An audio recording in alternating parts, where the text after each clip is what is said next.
নাবালিকা মেয়েকে নিয়ে পালানোর সময় স্থানীয় জনগণের তৎপরতায় চাইল্ড লাইন ও মহিলা মোর্চার নেতৃত্বের হাতে আটক বহিরাজ্যের যুবক যুবতী। ঘটনায় চাপা উত্তেজনা বিরাজ করছে এলাকায়। বিবরণে প্রকাশ, উত্তর ত্রিপুরা জেলার চোরাইবাড়ি থানাধীন খেরেংজুড়ি পেট্রোল পাম্প সংলগ্ন এলাকায় একটি ধাবাতে কর্মরত এক যুবকের সঙ্গে 6 মাস ধরে প্রেমের সম্পর্ক গড়ে ওঠে ওই এলাকার নাবালিকা এক যুবতী। পেশায় হোটেল কর্মী এই যুবকের নাম আমন যাদব, বয়স 24, পিতা ভনবারলাল যাদব, বাড়ি রাজস্থানের দাতা রামগড় গ্রামে। সে বিগত 1 বছর ধরে অসম আগরতলা জাতীয় সড়কের পাশের ধাবাতে কর্মরত রয়েছে। এমতাবস্থায় অসমের ওই নাবালিকা যুবতীর পিতা উক্ত এলাকায় থেকে বিভিন্ন কাজ করত। এতে দুজনের পরিচয় হয় এবং তাদের মধ্যে প্রেমের সম্পর্ক গড়ে ওঠে। আর এই অন্ধ প্রেম যখন বিবাহিত জীবনে পরিণত হতে চেয়েছিল তখনই ঘটে বিপত্তি।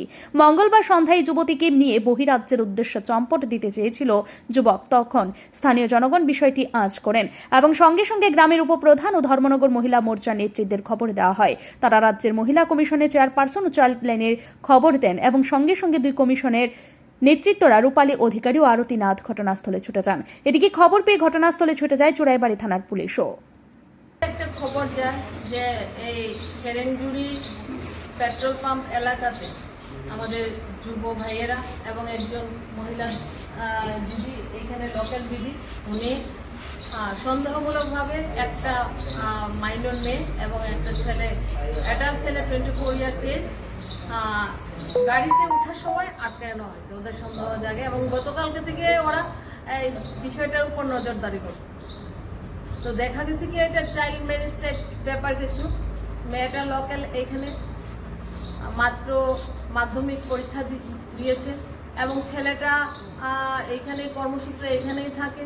ছেলেটা এটা তো এলাকাবাসী যখন সন্দেহ হলো তখন আমাদের কাছে খবর গেল, আমাদের বাগবাসা মহিলা মোর্চা কার্যকর্তা আরতির কাছে খবর গেল। আরতি দিয়ে আমাকে খবর দিল। আমরা সঙ্গে সঙ্গে উনি আর আমি সঙ্গে সঙ্গে ধর্মনগর থেকে চলে আসি এবং লোকাল এলাকার উপপ্রধানকে ফোন করি। এখানে আমাদের মহিলা মোর্চার যারা কার্যকর্তা আছেন ওনাদেরকে ফোন করি। আমরা এসে পৌঁছানোর পর আমরা চাইল্ড রাইটস কমিশনকে ইনফর্ম করি এবং যথারীতি চোরাইবাড়ি পিএসকে ইনফর্ম করি যে এই ধরনের ঘটনা একটা আছে, আপনারা আসুন সহযোগিতা করবেন। তো আমরা কখনোই চাইব না এই ধরনের ঘটনা ঘটুক এবং মেয়েরা যারা আছে আমাদের, যারা দিগ্ভ্রষ্ট হয়ে গেছে, তাদের কাছে অনুরোধ রাখবো যে পড়াশোনা করে নিজের পায়ে প্রতিষ্ঠিত হওয়ার জন্য, আত্মনির্ভর হওয়ার জন্য। এইভাবে জীবনের পথ হয় না। তো চেষ্টা করব, আমরা চাইবো এবং সমাজের কাছে, সকলের কাছে বিনম্রভাবে অনুরোধ রাখবো, আসুন আমরা সবাই মিলে সুন্দর সমাজ গড়ি এবং মেয়েদের।